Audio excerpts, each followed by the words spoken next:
Hi, Christian. Hello, Tashidele. Hi, Tashidele. Okay. Excuse me, because I was in journey and I can't was more in the tension in the lectures before. Do you? I missed something. Do you? They are recorded, so you can watch them later. I'm not sure what time they will be uploaded. I think quite soon. Sure, but new text. Oh, okay. So the text we did was chapter 2. So we did chapter 2 of the text up until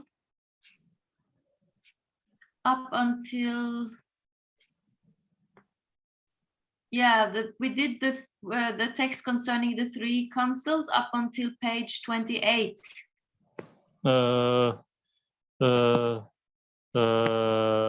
Excuse me. Oh, just a second. Do you? I can show you. I can share the screen and show you. Okay. Yes. Okay. Please. Sorry about that. No, here you go. So we start here. This is chapter 2.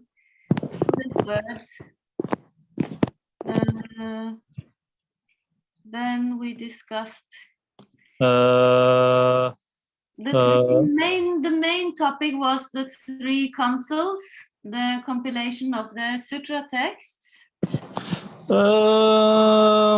I not have the text.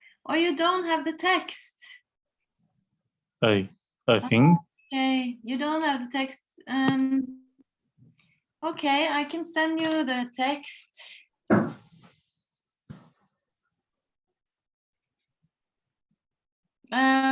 Yeah, I can't really share it in a folder because this is copyright and everything, but I can send it. Yeah. Okay, we can do that a bit later. Okay, I'll do it after this. Okay, let's just start then. Okay, speaker. Okay, I'm just gonna mute everyone.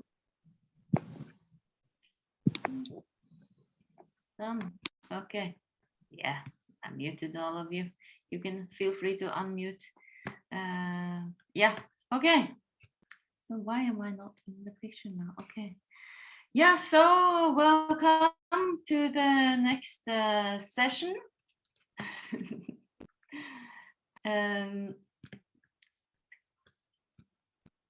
Do you see me? No, so, okay, welcome to this next session. So I'll just repeat what Rinpoche was talking about, and you can also check with your notes. I hope you're making notes. So the first thing that Rinpoche talked about today, he gave his little speech of how to develop love and compassion. And I need a little help here. I don't know if my notes are right. He said there were 3 pith instructions, and then some 7 pith instructions. Did anybody take better notes than me here? Then please unmute yourself and share your notes. I'm a little confused. He then didn't mention all 7. He pointed out 1. Oh, maybe he pointed out 3. But in total, did 7. Did he say that there's totally 7 pith instructions concerning developing compassion? For understanding other beings. Oh yeah, it was like this point. Huh? Sorry, can you repeat? I took it as the 7 were one of the 3. That was the first thing he mentioned. So as you said, I heard 3 as well. And then I don't think he said this specifically, but I was assuming that he probably meant the 7 lojong, then the 4 Yeah, imaginables, that's what then I thought, sending and receiving. because I also wrote 3, and I got the first one as I thought the first one was like what you're saying, that probably the 7-point mind training, the 4 immeasurables, and exchanging self and others. Yeah, that that's these right. are the instructions. Yeah.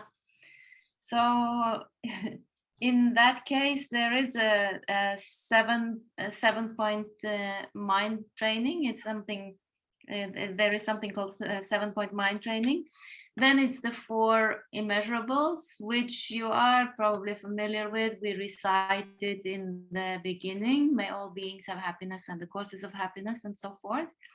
But this is anyway just the recitation. The training is as you may know, the training is very, very elaborate, and this is an old form of training, and they do it also in the Theravada tradition, actually, where they train in like metta, karuna, upeksha, and karuna and upeksha. So this is very old, where you train in immeasurable love, immeasurable compassion, immeasurable joy, and immeasurable equanimity. So you can do this in a quite advanced into quite advanced stages, where you kind of start when you train in love, for instance, you start with yourself, actually, to wish for yourself. May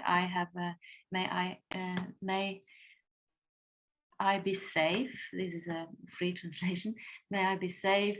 May I be happy. May I be healthy. May I have ease.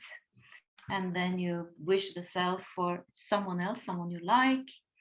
Then you wish it for someone who is neutral to you, for someone who is your enemy or someone you have a problem with. And then you extend it to more and more beings, your close ones, those who are not that close, then the whole country, the whole world, all kind of, you include all kind of beings. So it can be a very long and extensive training that can actually take you quite far on the path. So that's how I had learned from my teacher Dharmadipa, who talks about this.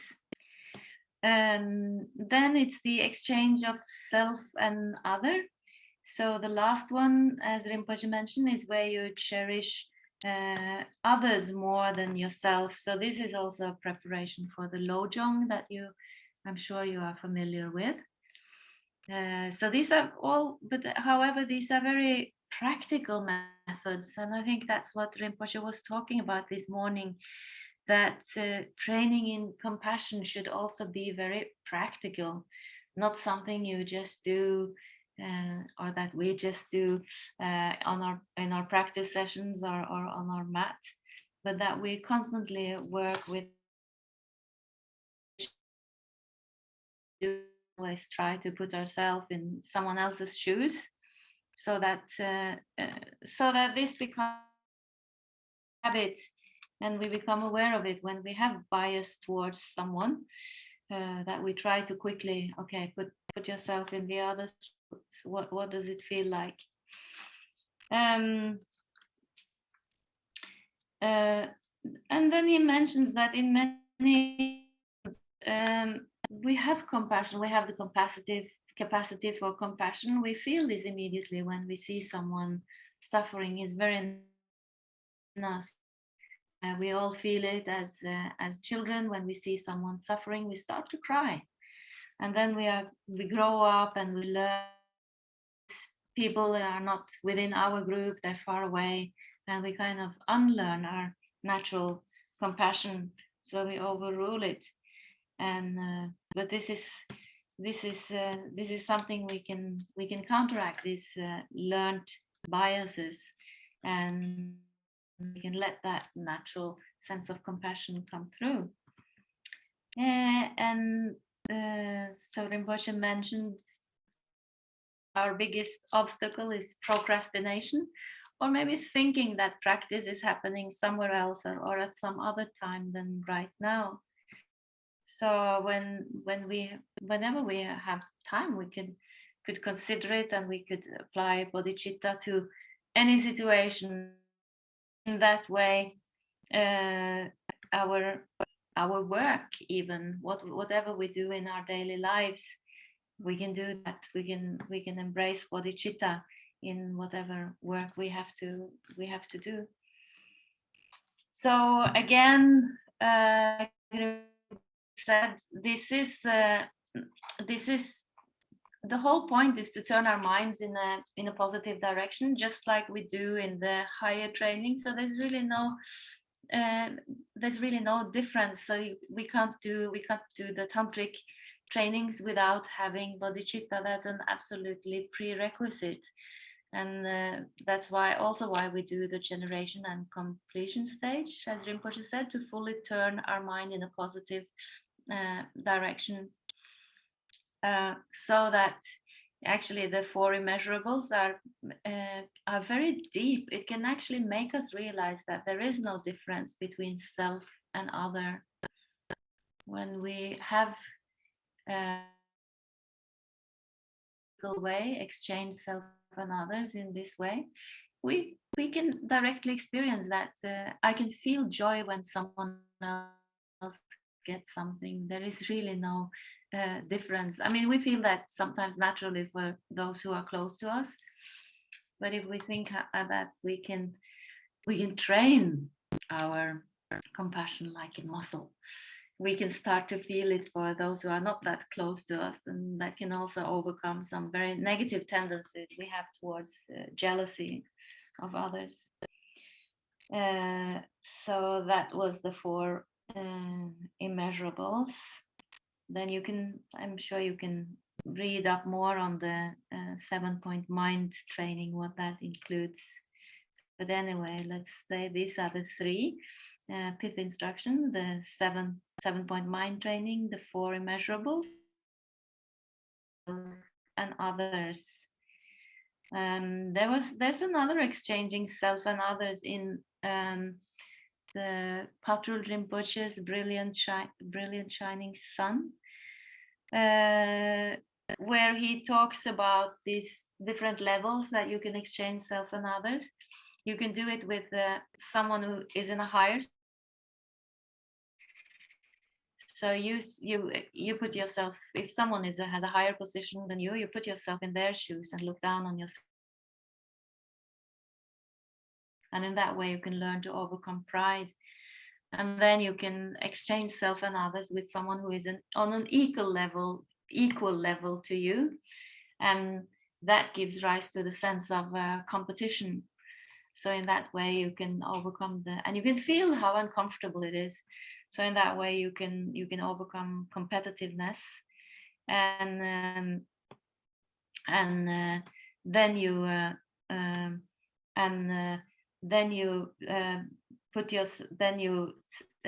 exchange yourself with someone who is lower than you, and you put yourself in their shoes, and you experience jealousy, what it feels like to look up on someone who is in a better position than you. And in that way, you can feel the discomfort of jealousy and overcome that. So this is another way of very practical, direct way of exchanging self and others. Okay, so then we go on to the text. Anyone else want to pitch in anytime? If you have some thoughts on this, please contribute. Or if you've done any of these other of these mind trainings that you would like to share. Okay. Yeah, I would like to share concerning the four immeasurables. There's a very elaborate teaching by Maciej Laptren. It's really on the highest level, including the all levels. Mhm. I don't know in which teaching it was. I would have to look it up, but it's in one of her main teachings. She included a teaching about the four measurables that is very advanced, and I practice with it. It's very detailed, very clear in the instructions how to practice it. I mean, it's a Longchen teachings also, not only about love and compassion and so on. Wonderful. I'll look that up. Okay, then we go on to the compilation itself. I'll just share my screen. So Rinpoche mentioned here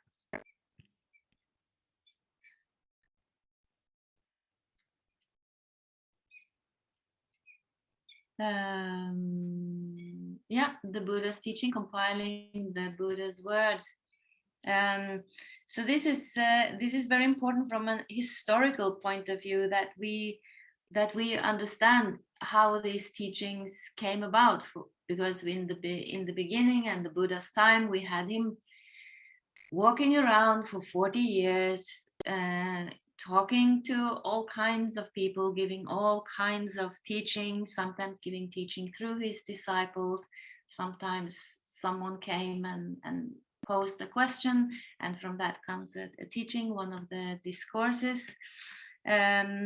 And then we have, and then somehow all these teachings has to be assembled and organized and finally recorded, not necessarily written down in the first instance, but they have to be recorded in some way.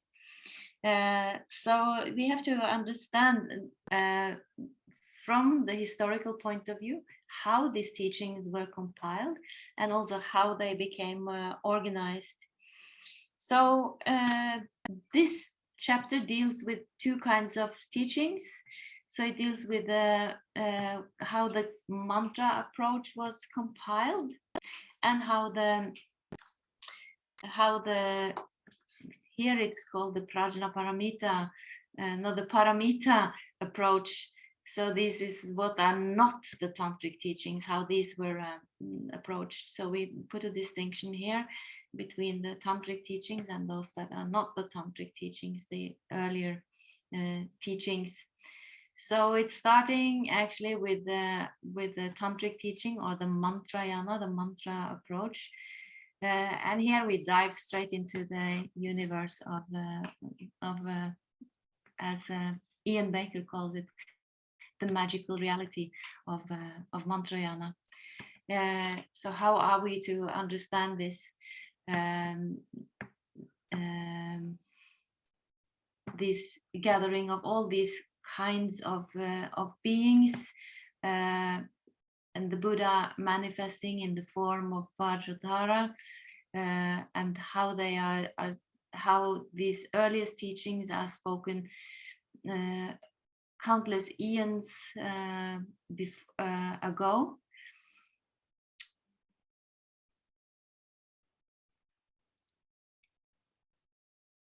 And then we again see this view that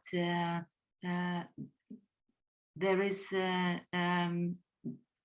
these teachings are timeless. They have been spoken from beginningless time in the past. They are spoken today, and they will be spoken in the future. So here Rinpoche said something, I think, very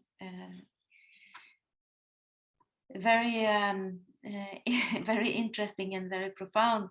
So where were the mantrayana taught? So apparently almost everywhere. So we can understand this from a physical point of view, that there is a physical realm in which they were performed, and we can also understand that there is so within the physical reality, we can say there is an akanishta, what it was higher than, but higher than, I think, beyond concept. So there is an akanishta in the I think Rinpoche said in the form realm or the formless realm. So it means we could understand it. I think that's what Rinpoche said, that we have to have a bit open mind when we see this, and accept that there is a realm outside our conceptual mind, and in fact accept that our perceptions, what we are able to perceive through our senses and conceive with our minds, is a very small part of reality in total. That there are many possibilities to sense things that are more subtle, to have that there are realms outside our mind, our frame of mind. Like Rinpoche said, that sometimes we think that our view, our worldview, is the right one, and we, in a way, we overestimate our human faculties and define the world in terms of what our human faculties are.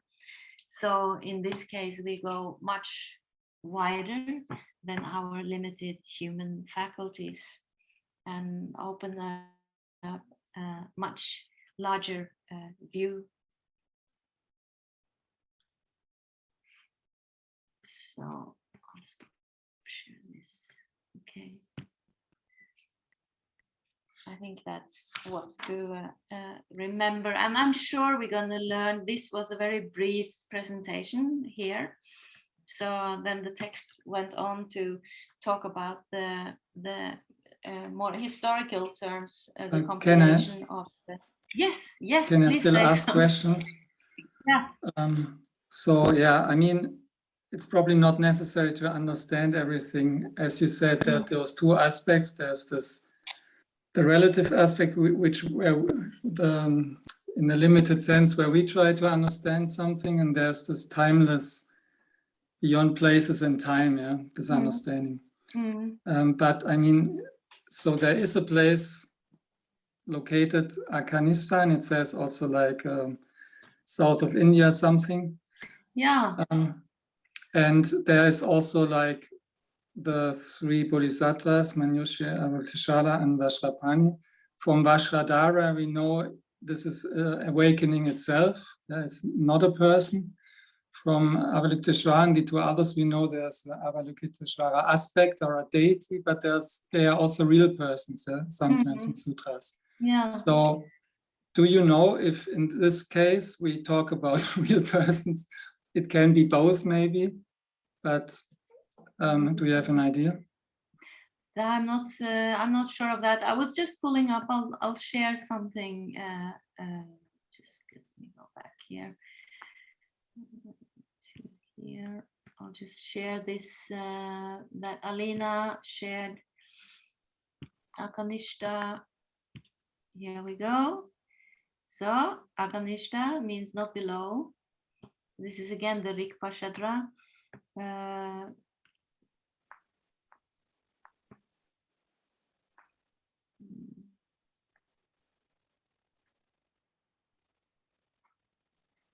Okay, yeah. So whether I'm not sure. So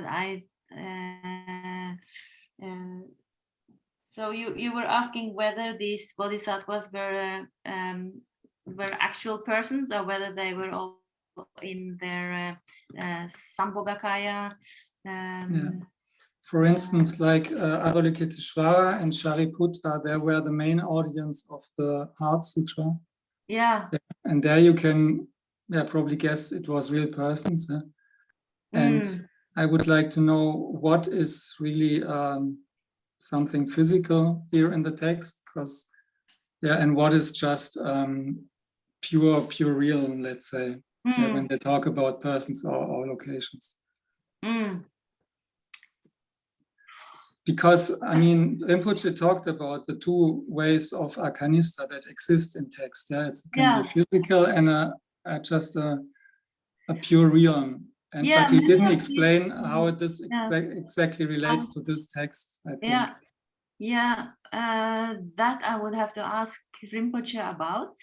Mm. I think we can probably understand it in both ways, that you can find these places that I don't know if there is a mountain, whether this mountain exists in India, in the south of India, but in many cases we have these places as really physical places, like Vulture Peak is not a tantric place, but anyway, they are physical places, and at the same time they're taking place in a very different realm. So the question is, to sum it up, what could be a historical fact in this part and what not? Yeah, maybe. I mean, if you're looking for historical facts, where is the limit? Because the historical Buddha is also here, but in the form of also manifesting as Vajradhara. So even if the place was physically existing, you're already in this magical reality. Mm. Let's see. Yeah, I'm just curious to be just more clear about it. I'm also happy if it's just everything pure real. I just would like to know. I would also like to know. So my answer is I don't know. Okay. One of my teachers did mention a little bit about this. I don't know if it's interesting or not, but well, for example, the Vulture Peak example, he pointed out that yes, it's a physical place, but if you look at the retinue that was there, we're talking about tens of thousands or hundreds of thousands of beings, and apparently the peak of Vulture Peak is not so big. So he was saying, well, no, like in what we consider the Nirmanakaya physical realm, like obviously, maybe if you were there, you could have seen something physical, but yeah, like to an extent, that teaching must have been taking place in a pure realm, Sambhogakaya, because physically you cannot get thousands of people on Vulture Peak. Yeah, I think magical reality is a good way to look at it. That, you know, yes, these places are historical, but we're also whenever this happens, we're in a dimension beyond our normal concept. That it has to be, because these beings who are present are not in the realm that we are in. So I think it would be so if the Buddha Shakyamuni, now I'm just guessing, if he manifests as Vajradhara, I guess the name disciples also manifest in a transcendent, in a different form. So I think they are both. That's how it's pretty obvious that in the other compilation with the 3 councils, that it's obvious that, of course, gods, you know, whatever, that there are certain elements in the text where it's clear that it's like only mind states, but there are many historical facts. I would just be interested if in this part, if there's anything we could call a historical fact or a real place. No. Yeah, that's just a talk in the past will still teach. And who is talking? I can't hear you. no, I don't know if Stefan has already finished with his question, because I have not similar, but it's about the text where he says all those tantras were spoken countless eons ago by the primordial guide. So, and then it says called Samantabhadra, Vajradhara, or Vajrasattva. Is this to understand that all of those Samantabhadra, Vajradhara, or Vajrasattva were emanations of the same being, or how is it to understand? I think we're talking about two different compilations here. Let me Yes, just that's see the next. yeah, the mantra teachings that the Bhagavad spoke on the summit of Sumeru in Akanishta and at other locations.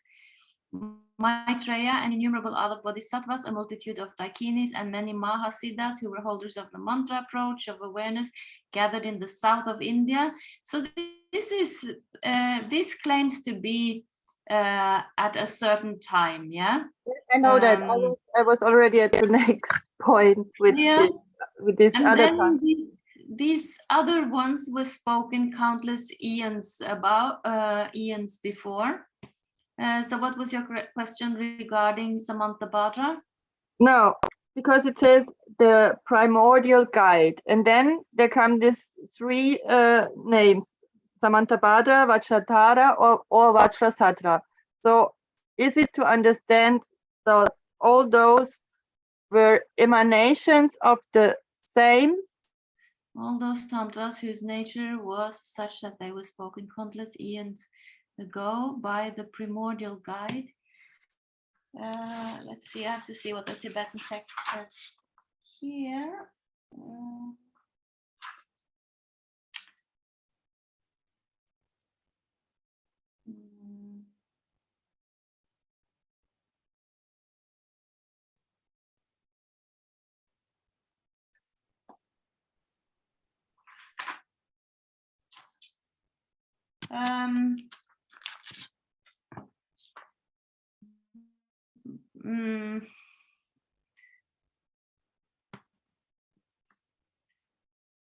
The more abide called some. Yeah, well, that's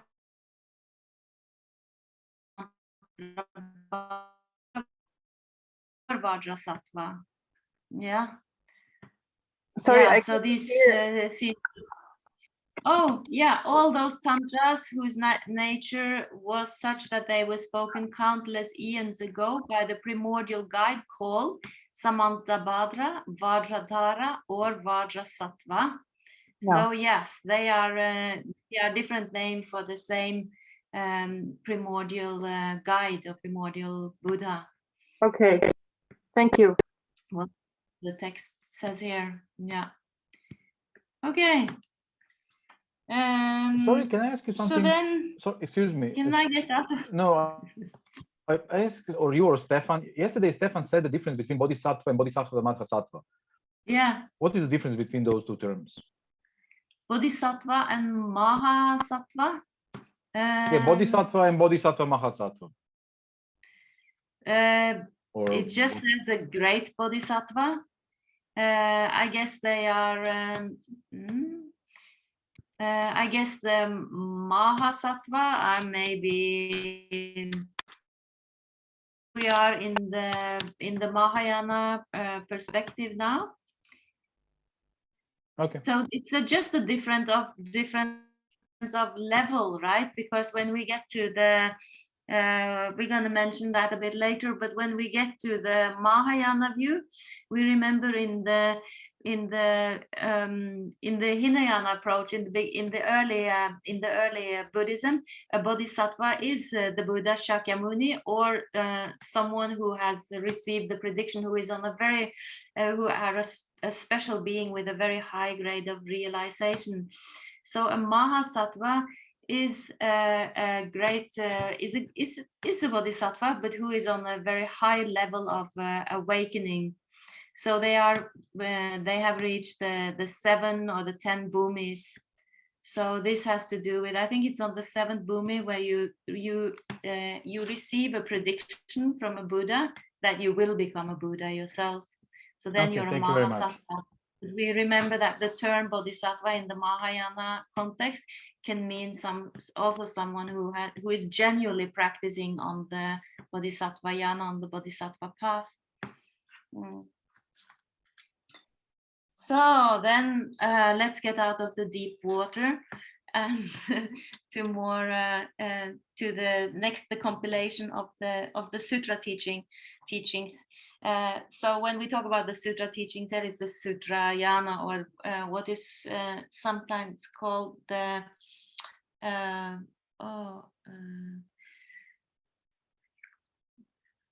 the vehicle of characteristics, as opposed to the vehicles of non-characteristic. Anyway, the sutra teachings here is not just the sutra in form of the, it doesn't mean the same as the sutra Pitaka. It means all the teachings that are not part of the Vajrayana teachings, that are not the tantric teachings. So they relate to all the three Pitakas, the Vinaya, the Sutra, and the Abhidharma teachings. So these councils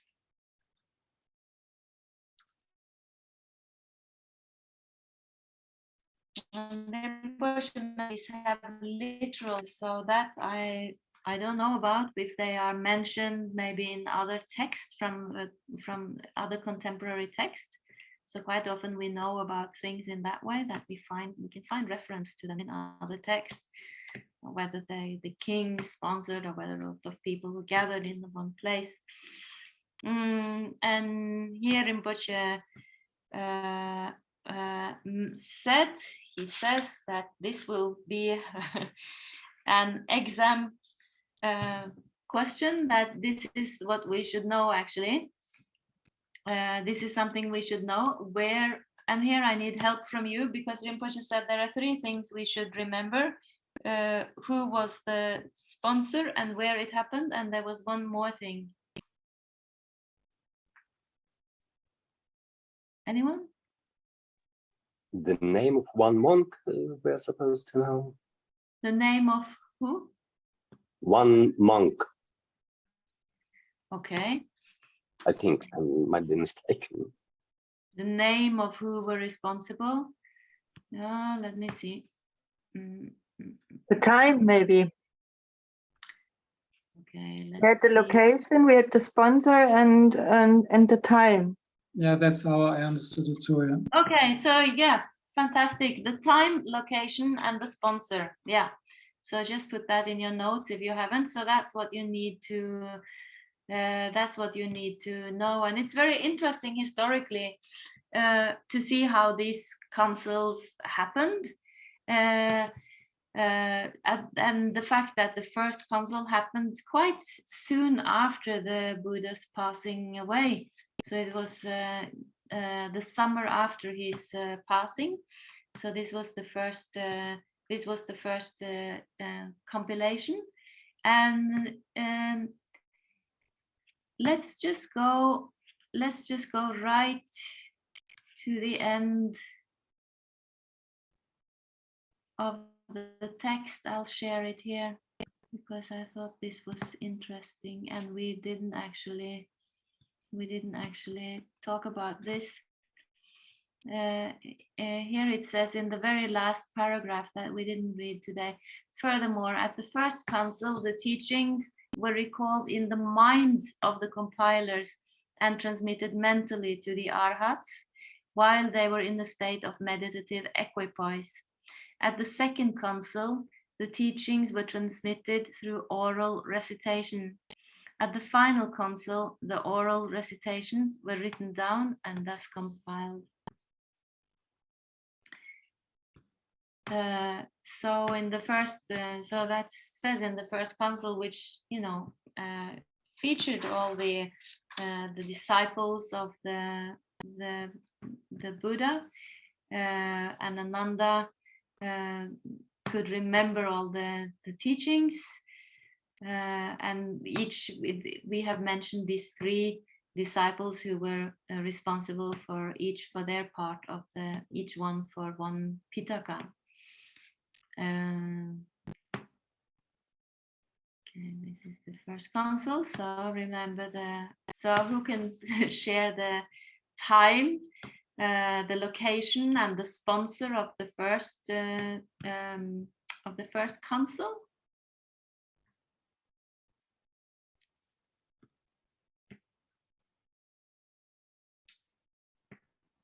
Anyone? Well, it was 1 year or summer after Buddha's passing to Nirvana. Mm. At Rayagriya at the Cave of Secrets. And the sponsor was, or the royal patron was Ayatashatru. Hmm.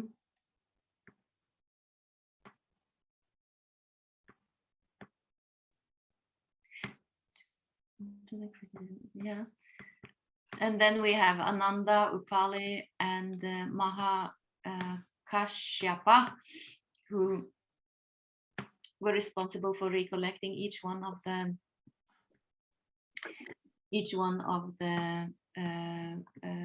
Pitakas. Okay, then we have the second council. 80 years. Okay, let someone else answer that. The second council.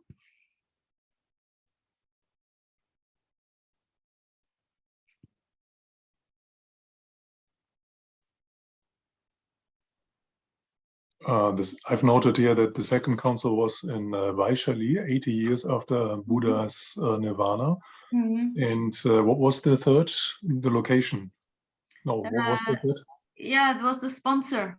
The sponsor was King Ashoka, but first one kind of, I didn't really get who that really was.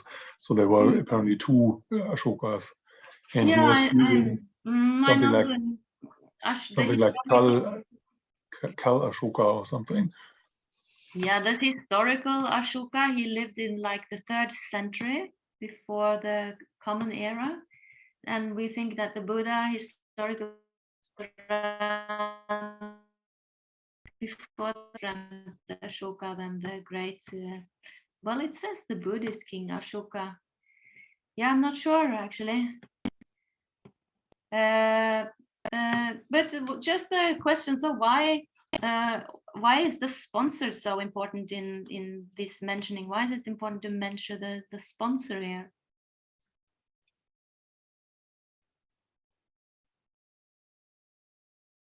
Anyone?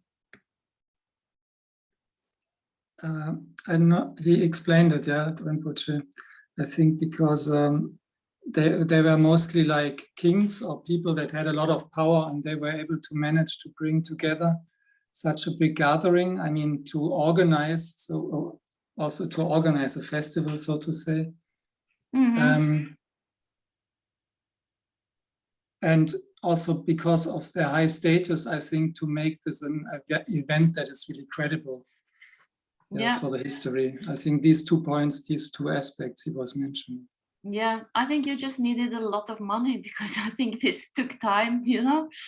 I'm not sure how long it takes to recite the whole Kagyur, but it takes some time, and they have to live in somewhere, and they have to get fed, and I was thinking about it. How do you gather so many people like at this time without any news? How do you get the word out and make this big thing happening? It must have required a lot of organizational skills and a lot of power to make this happen. And Ellen, do you know how long these councils were taking place? Like the duration of each? No, but you can find that out if you Google or if you search, because there is a tradition to get together and recite the whole, Kangyur, or the whole sutra, this whole collection of scriptures. So that is done from time to time. They do it in the monasteries. They do it also in the Theravada tradition, and I think it takes some days. So they take turns. They just recite, day and night. They take turns reciting. So they do it in like one go, and it's not done in a few hours. I think it takes a few days. So we can imagine it was a big and elaborate. It had to be a big and elaborate gathering. And here we see that. So they actually, so that's the problem, the Sangha start to split up because there is some disagreement. as to some of the Vinaya rules. So they had to get together again. And this time we had 700 arhats, including Shantin and Chandrabhota. So we can imagine if this is 80 years after the passing of the Buddha, this must be a new generation, perhaps, unless they live to be very, very old.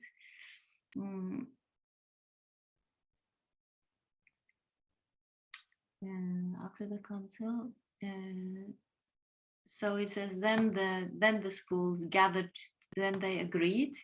So they had to agree. So that's also one quality of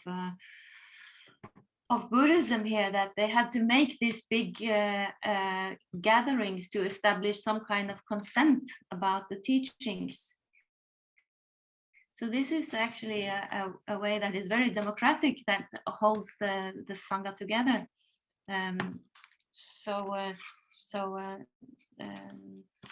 So this is Rinpoche talks about this.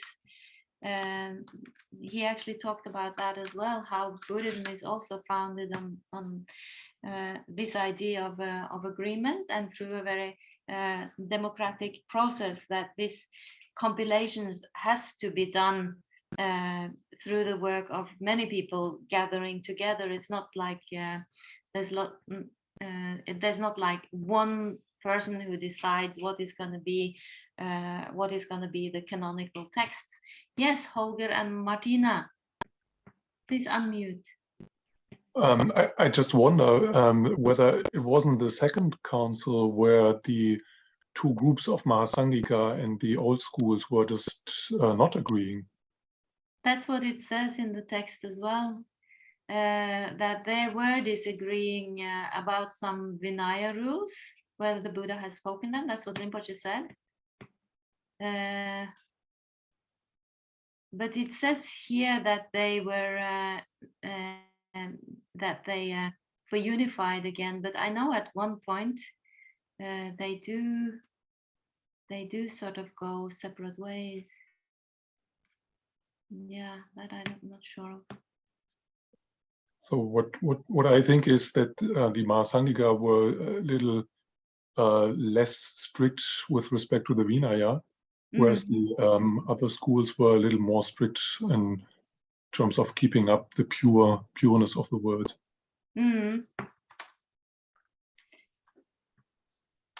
Yeah. So at one point there were many schools. Here we see that there are 4 schools, and then at the next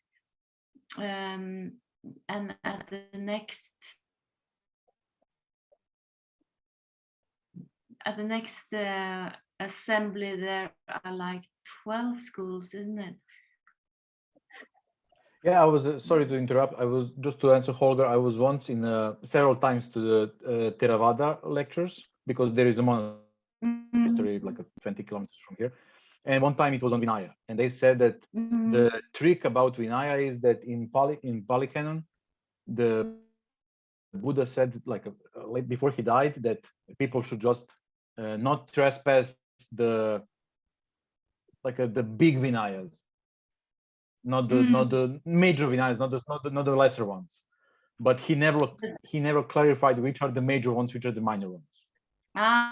They clarify. Yeah. So that is never that.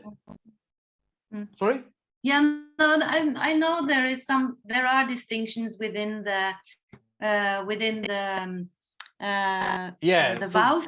So there are like 5 root downfalls if you kill someone, or sexual misconduct, or but he just say like just don't go wrong with the major ones, but nobody knows what those major ones are. Okay. So that's why different people, different sects have different Vinayas, because it's not a canon. And which one is it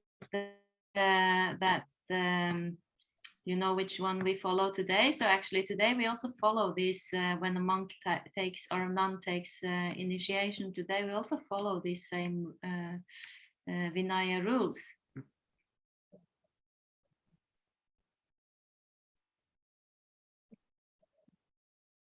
If I'm not wrong, we still follow this Sarvastivadin rules, Sarvastivadin Vinaya.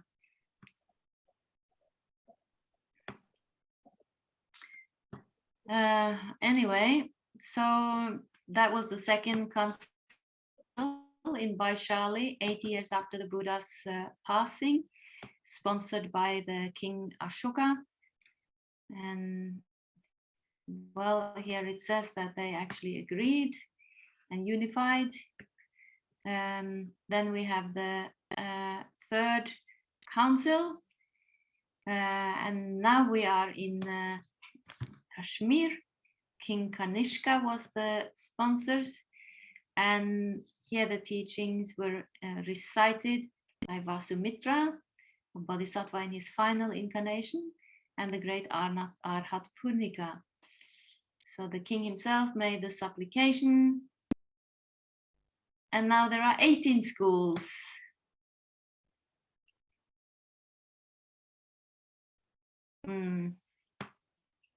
Okay.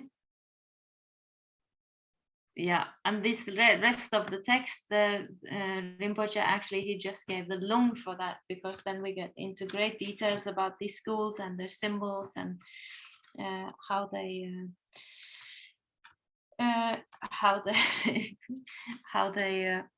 had their different sub schools. So we know that many of these have disappeared, but that there were many sub schools at the time. So let's go back to this question about the compilations and what Rinpoche said. And he actually said this is something he will ask about on the exams, in the exams. And when he talked about how does a religious system occur, or how does a textual canon occur, like same as with the Christianity, where the Gospels, the Gospels were written down not by the founder himself, but by the disciples, and at various times, not maybe immediately after. Some were written quite a few centuries after. And there's also been in Christianity, there has also been some councils or meetings to decide what belongs within the canon and what does not.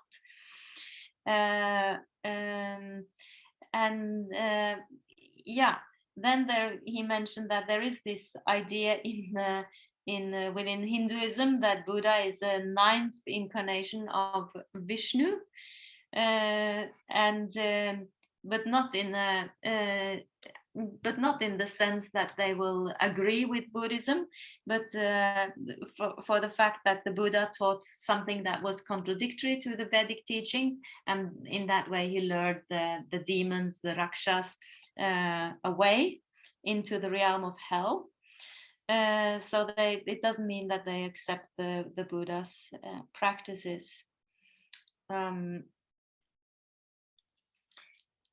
And then he talks, there are many reasons why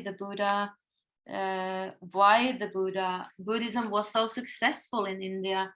So the Buddha himself, he was not a kind of nobody from the beginning. He was from a royal family.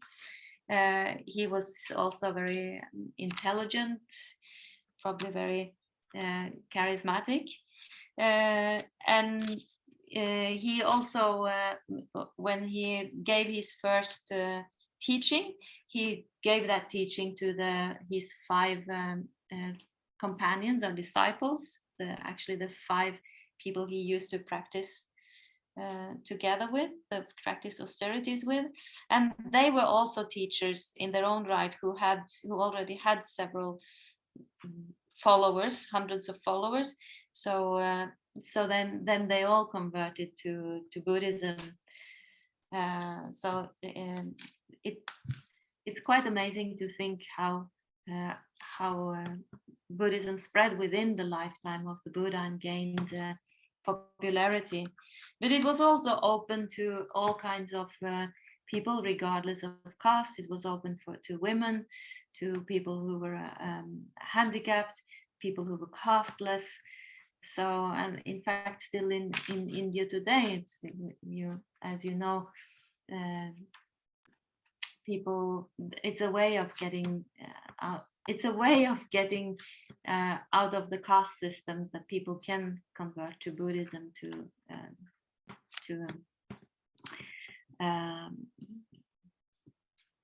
because it's because you can, regardless of the caste system. Otherwise, in the traditional Vedic culture, you were not allowed to practice religion if you were from a lower caste. It's only the two higher castes, the Brahmins and the Kshatriyas, who are actually allowed to read the Vedas and practice the religion. Is not allowed for others. So this might have been a bit controversial if the Buddha taught in Sanskrit, to let all people, regardless of caste, use the Sanskrit language. So anyway, this kind of democratic way of compiling, of compilation, has always been part of the Buddhist culture. And then Rinpoche mentions the same was the case when Buddhism was brought to Tibet in the 7th, 8th century by the Dharma kings who wanted to make Buddhism the state religion. So at that time, they also relied on these massive group works where hundreds of the best scholars got together, and of course they had the most learned, the most brilliant people coming over from India, and they needed to do that. So they made a very elaborate and systematic way of translating from Sanskrit into Tibetan. They produced vocabulary lists so that there would be a systematic translation of the Buddhist of the Sanskrit terms into Tibetan, and they even created a higher register, Chötsika Dharma vocabulary, a higher register of the language that ordinary people don't really know. So it's something that pertain to the scriptures of Buddhism. So it has its own terms. It has its own it has its own. It's not a complete language, but it has terms, grammatical rules, ways of saying things that is different from the ordinary colloquial Tibetan. So when you study Tibetan, you need to study both the colloquial Tibetan and you need to study Chötsik Dharma Tibetan. So it's quite impressive to see how skillfully this was done and how precisely it was done, to the extent that today, if there are texts that are lost in Sanskrit, you can actually take the Tibetan text and you can back translate it term by term, and you can see what the original text might have looked like in Sanskrit. So it had to be an agreement, so that each translator doesn't invent his own terms, and then there is no logic. There will be a lot of confusion about what they're talking about. So these terms, it had to be done in a very systematic way. And like Rinpoche said, for him, this is much more profound and impressive than if it had been the case that one person would be responsible for compiling or translating all the text.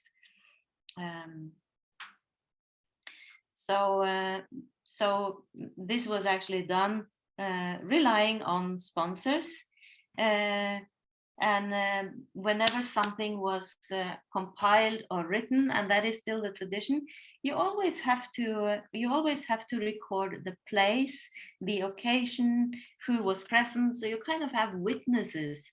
Who was there? Where was this? When did it happen? So people still do it today. It's still the tradition of writing a colophon whenever you write a commentary or a text in Tibetan, that you record that in the end, who it was spoken by and on what occasion and where it happened. So I just thought worth mentioning this. So Rinpoche mentioned that in the third council, which was three, did we talk about this already, the third council? 300 or 400, yeah, that took place in Kashmir, sponsored by King Kanishka. And now we see that there are, there's a gathering of bodhisattvas. So already we are within the Mahayana view of bodhisattvas now, that you can have, there are many bodhisattvas. So obviously this view of what the bodhisattva pertains to has changed. So it's not just the Shakyamuni Buddha and those on the very last stages. And now we are like 300-400 years after the passing of the Buddha. So this is the time when the Mahayana is really in full development and full blossoming. Then Rinpoche gave the rest of the chapter as a lung. You're all familiar with the lung. It's considered auspicious to receive a textual transmission. It's like planting a seed in your mind, even if Rinpoche, or even if the reader reads so fast that you can't really hear the text or get all the words, this is still considered as auspicious. You still plant a seed for the teaching in your mind. And this is lung is also part of the of what you receive when you receive tantric teaching. You know, you always have the empowerment, you have the lung, and you have the instruction. So lung is always part of it. And quite often before you receive a teaching on anything, you receive a lung textual transmission.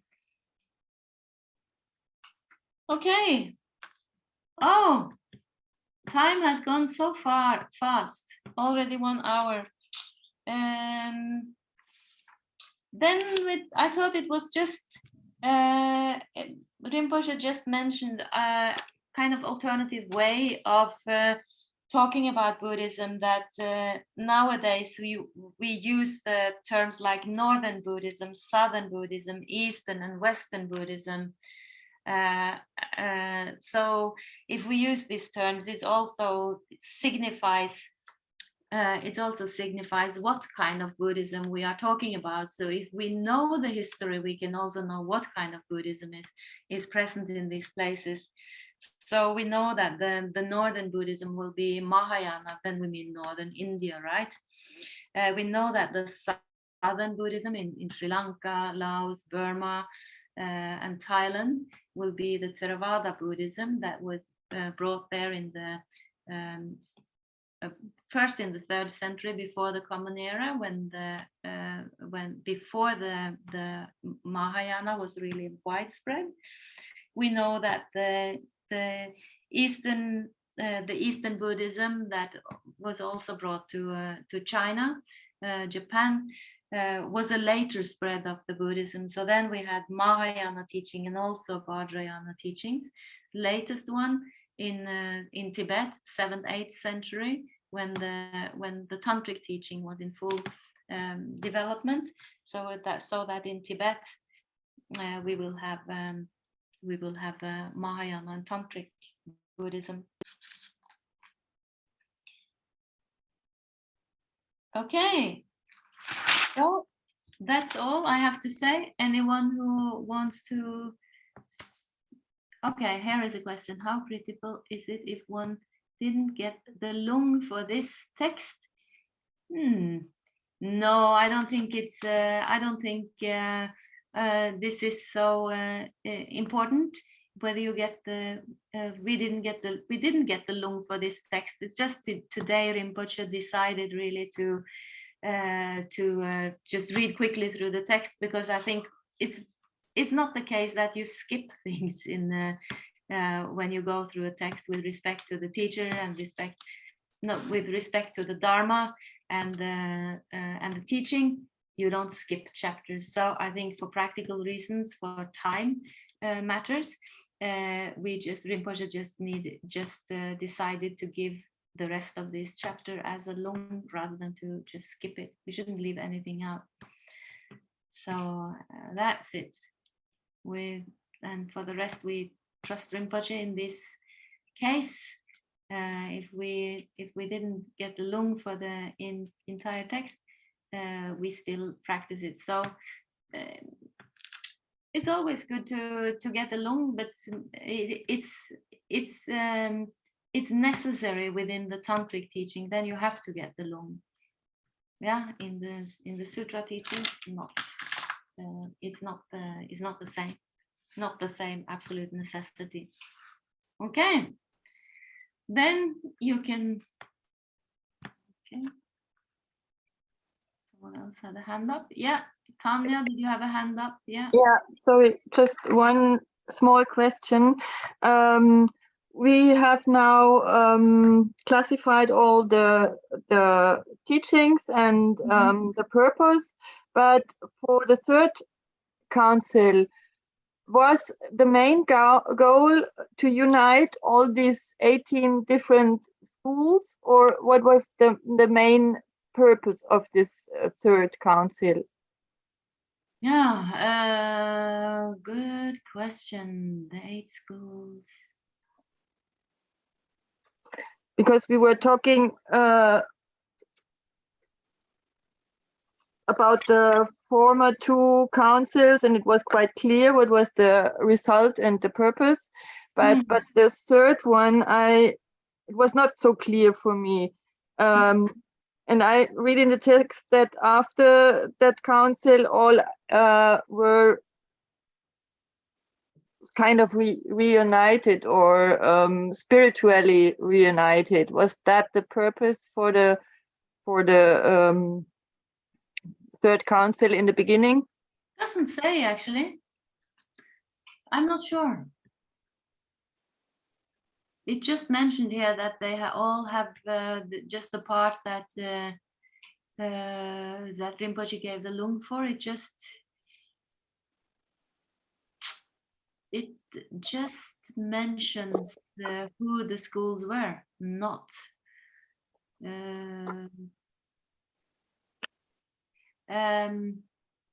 It doesn't say, really. It doesn't say.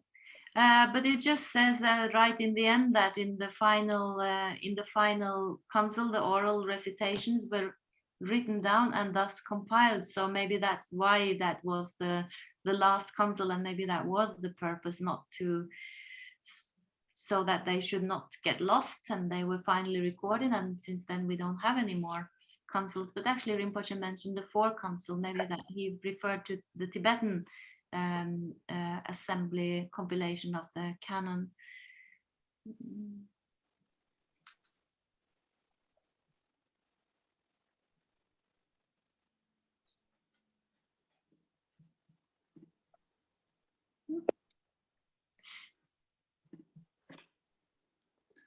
No, it says actually, it says the supplication was made by the king himself, and the 18 separate schools that had developed were united as one spiritual system.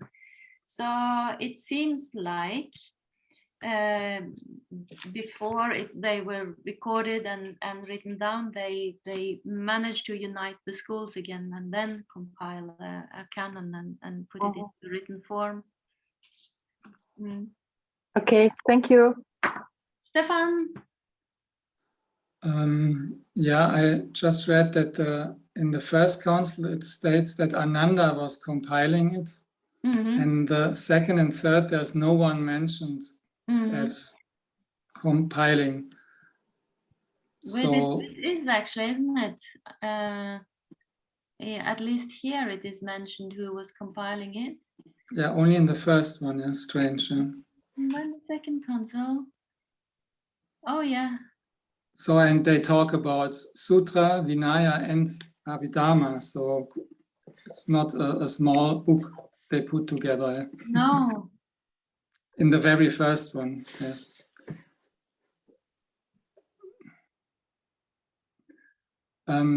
But here it Okay. says the Arhat Upagupta recited the 3 compilations.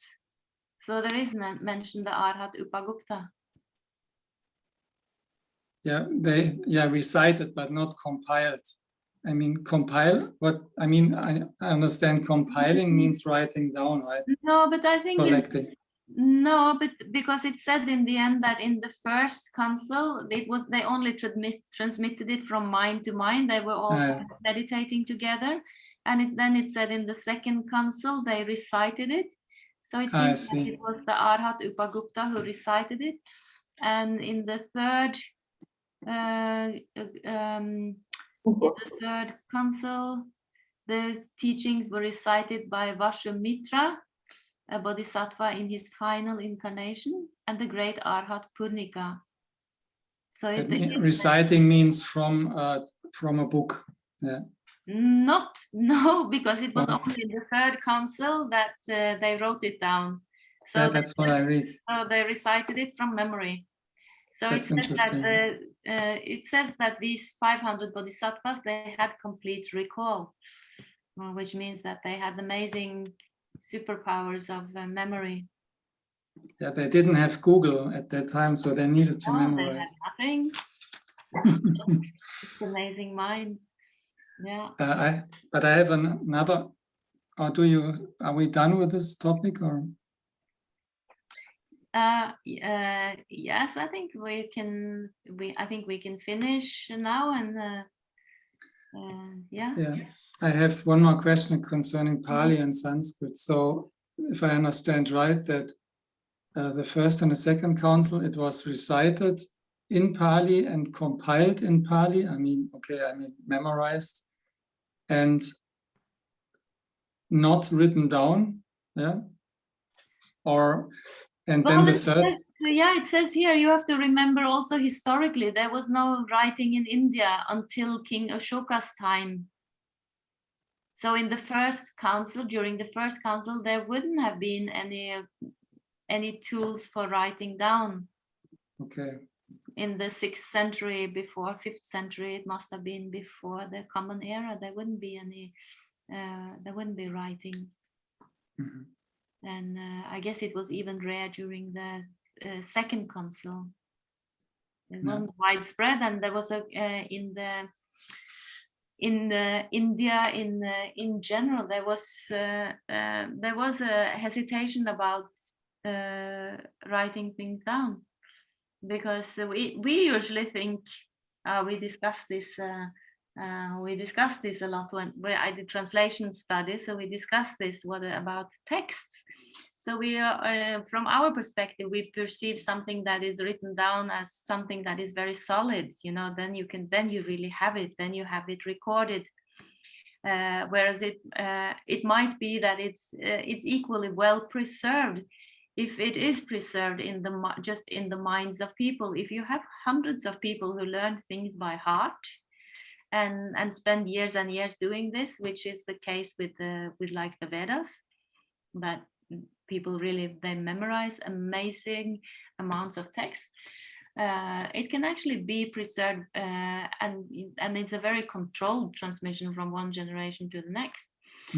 Whereas once something is written down, you have all the possibilities for making mistakes, and you see so much about it. You see so many of these mistakes in the text.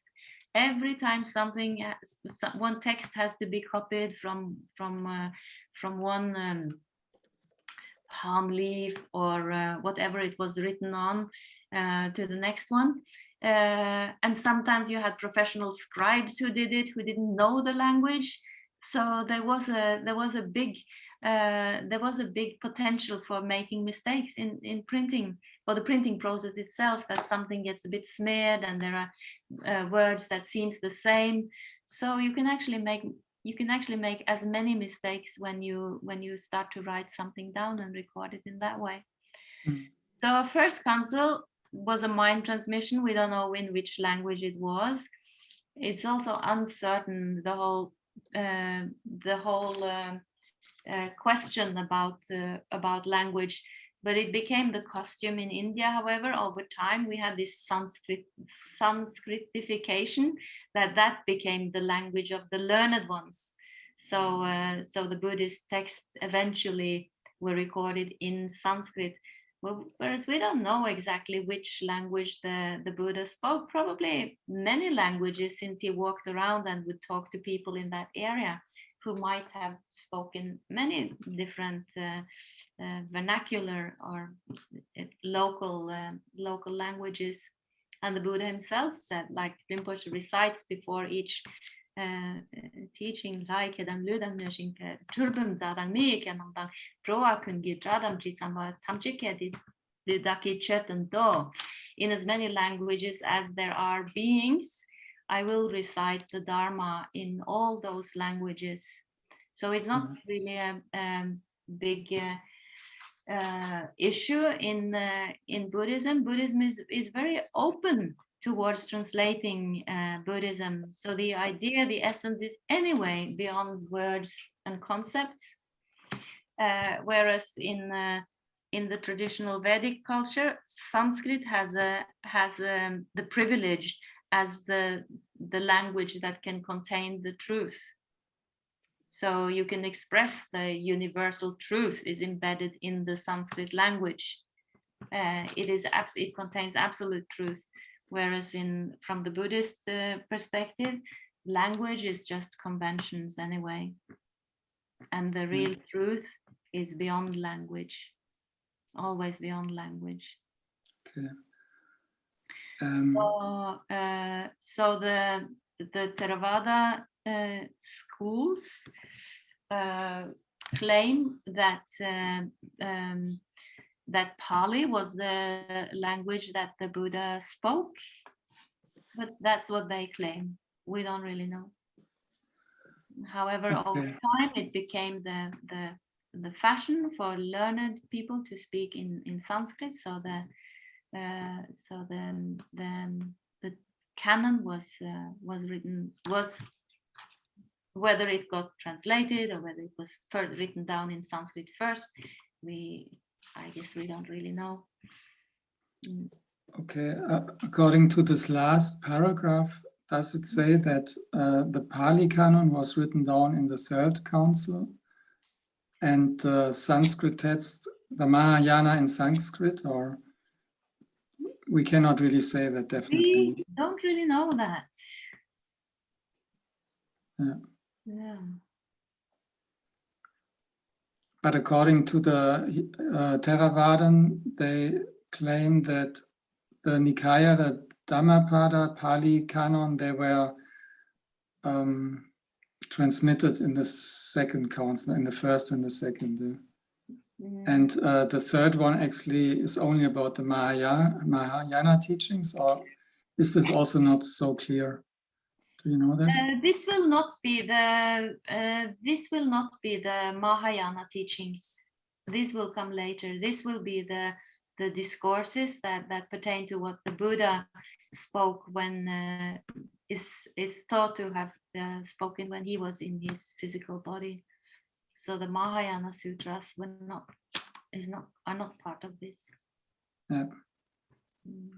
Okay, we will learn more later. Yeah, we will learn more. Hopefully it will become clearer. But a lot of this is not, we don't have definitive answers to this. There might have been many languages, and as we see, the first council was also mind transmission. So who knows what language it was spoken in. Yeah. Okay, I will leave it there, and well, I'll see you tomorrow for the last gathering of this week. Okay, we'll see you all. Oh, wait. Sorry. I will send you the book. Okay, I'll send you an email. Okay, but I'm not curious about the one of the questions About what is the conception of paradise in Buddhism? Well, they talk about pure realms, you know, of pure Buddha realms. And if you look at pure lands, and if you look at the whole tradition of Buddhism in China, they have pure land Buddhism. So they do a lot of practices to Amitabha, where they pray to be reborn in the pure realm. So you could say that that is a kind of a paradise, a Buddha. You could call that a Buddha paradise. So there is the conception that there are pure realms in which we can be. So we can avoid being born in samsara, which is suffering, and we can be born in the pure realm, in a kind of Buddha paradise. No? Yes, but I know I have 5 realms in the Buddhas. Buddha Amitabha. No, the five realms are still samsara. No, I mean the Buddha worlds and like the round of Buddha Amitabha or Medicine Buddha or Adi Buddha and the another Buddhas. They have their own realms, but all people they have to go in the one realm. I know the legend of Buddha Amitabha. His promise when he become Buddha, the great praise when the living creatures they will be born for practice and learning the teachings of Buddha. So for them they become the Buddhas. Yeah. So, but that we don't call that realm. So when we talk about realms, we talk about the realms of samsara. And what Amitabha is promising is to take beings out of samsara into a pure realm, a pure land.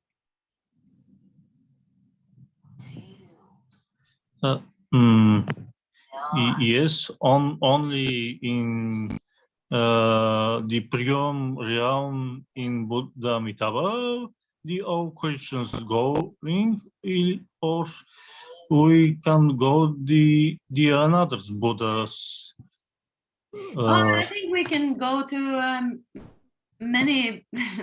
I think it's not only Amitabha's realm, but I don't know too much about Pure Land Buddhism. I think within this specific practice, you ask to be born in Amitabha's realm, but there are considered to be many Pure Lands. So I think it's possible to be born in other pure realms or Pure Lands as well, beside Amitabha's. Okay, let me. Yes, it's very difficult. Huh? What? Excuse me. I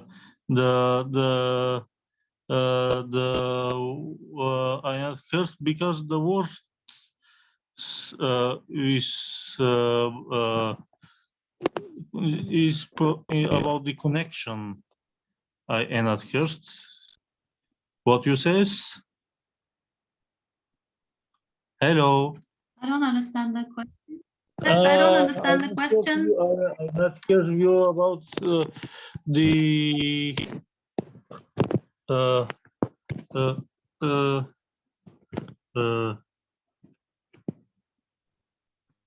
Yes. The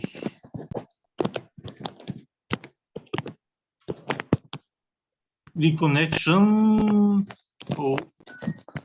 was